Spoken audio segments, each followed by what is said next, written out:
Hey everybody, how you doing out there? Mr. Bookman here, and today I'm going to be reading The Leprechaun Who Lost His Rainbow by Sean Callahan and illustrated by Nancy Cote. Please enjoy.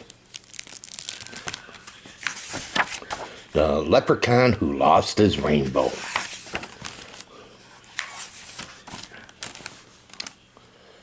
In the soft drizzle that was falling on St.Patrick's Day, Colleen wished her grandfather good luck. He gave her a piece of red licorice, her favorite candy, and then he went off to the parade to play the bagpipes. Her grandfather had told Colleen that the notes he and his bandmates played were like colors on the air. Colors only your ears could hear, could see. Playing music is like building a rainbow, he said. A little man I once knew taught me that.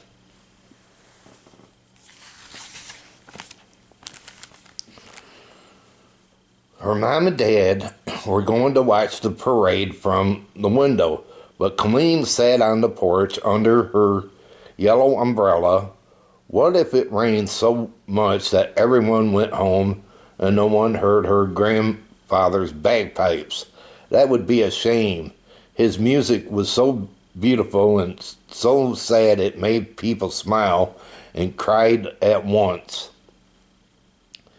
To pass the time, she played a song on her green penny whistle, which had a teeny shamrock painted on it.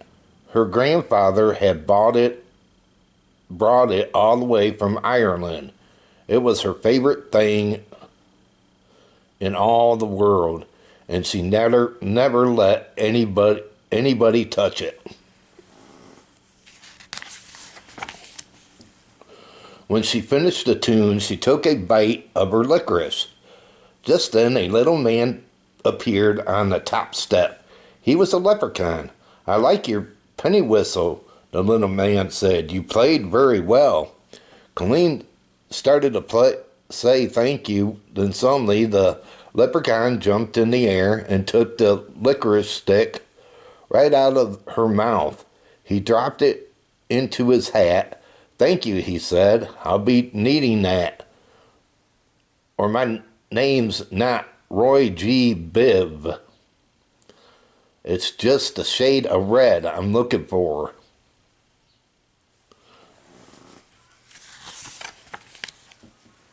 Colleen was shocked.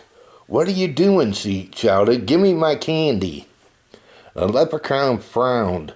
Your grandfather was much more helpful. You know my grandfather? Colleen asked. Yes, we created a rainbow together back when he was a boy, said Biv explained. Colleen was puzzled.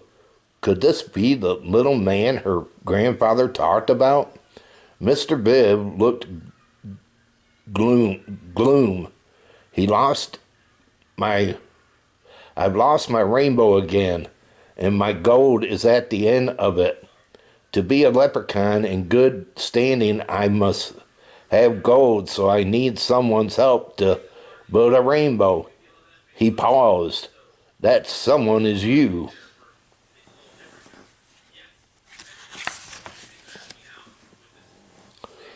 Colleen frowned. Leprechauns are tricky. Everyone knew that. Could Mr. Bibb be telling the truth? Let me show you something, the leprechaun said. Spin around with the hat and watch what happens.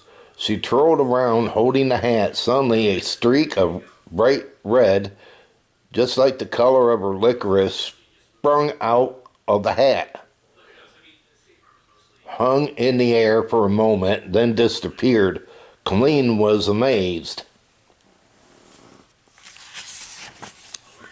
See, said Mr. Bibb said, you're starting to make a rainbow And if there's a rainbow, the sun will come out to shine on the parade. Colleen took a deep breath. What do we do? For every color, I need something that belongs to you. Something red, orange, yellow, green, blue, indigo, and violet. Colleen looked around. There was her new orange basketball. She hated to give it up, but she tossed it into Mr. Bibb's hat. Immediately, an orange streak shot up.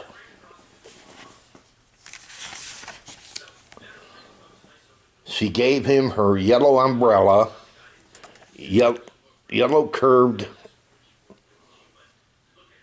under the orange. When her blue ribbon went in, a beautiful blue appeared.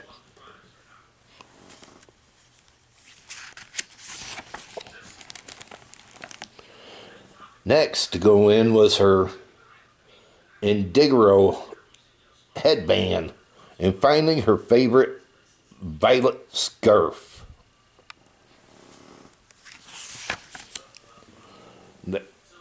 Now there was a rainbow of colors coming out of the hat, but something was wrong.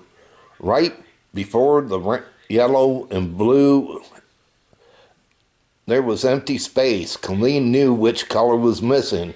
Yes, we need greens, Mr. Bibb said. And not just any green, Colleen. It's very, very hard color to find, which is why rainbows are so rare. It was raining harder. The parade goers were starting to leave. Colleen was nervous. What would the leprechaun want?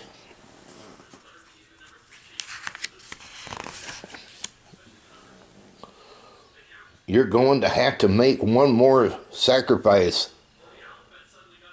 Less, Mr. Bibb said. I'm going to need your penny whistle with the shamrock on it. That green is the last perfect color I need for my rainbow.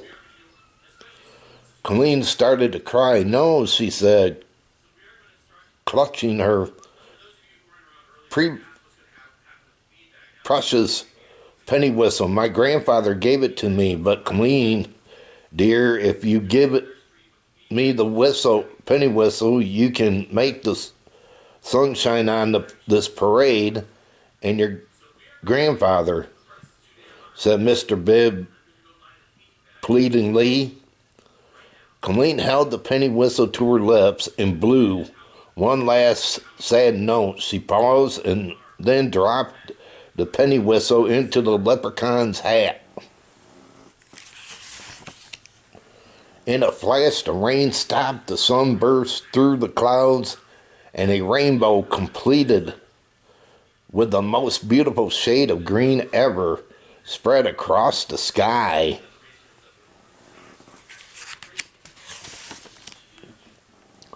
The parade goers glazed up in wonder, and Colleen's grandfather began to play the bagpipes. The music was so beautiful and sad that people smiled and cried at once. Nobody noticed that a pot of gold had appeared at the end of the rainbow right on Colleen's front yard. Roy G. Bibb dug his hand into the pot of gold and pulled out a flute that looked just like Colleen's penny whistle. But this wasn't a toy flute. It was a real one, made of silver. And there was a shamrock on it that looked like Colleen's. Only this one was made of emeralds.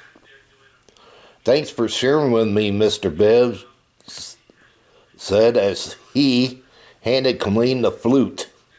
And with that, he and his pot of gold were gone.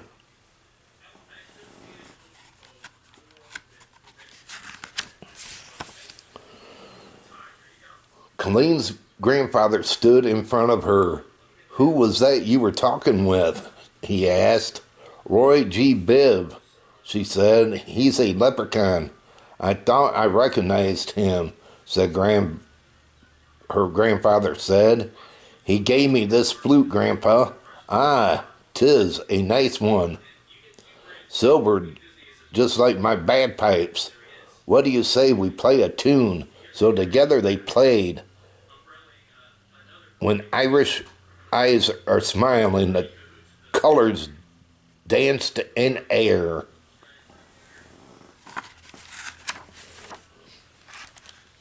Wow. How many of you believe in leprechauns? And have you ever seen a leprechaun in real life? Let me know in the comment box with a thumbs up if you have seen a leprechaun. Just curious. Well, everybody, I hope all of you enjoyed this. Hello, Moto.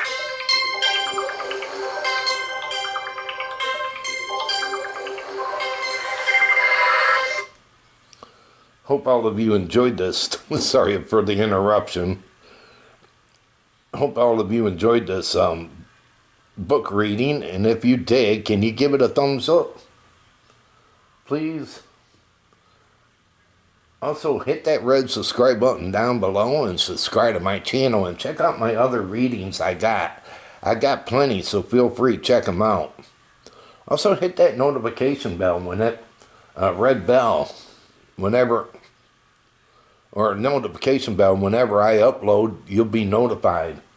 But again, everyone, y'all take it easy out there and have a good one. Until next time, they call me Mr. Bookman. And this book reading is over. Have a good one and take care.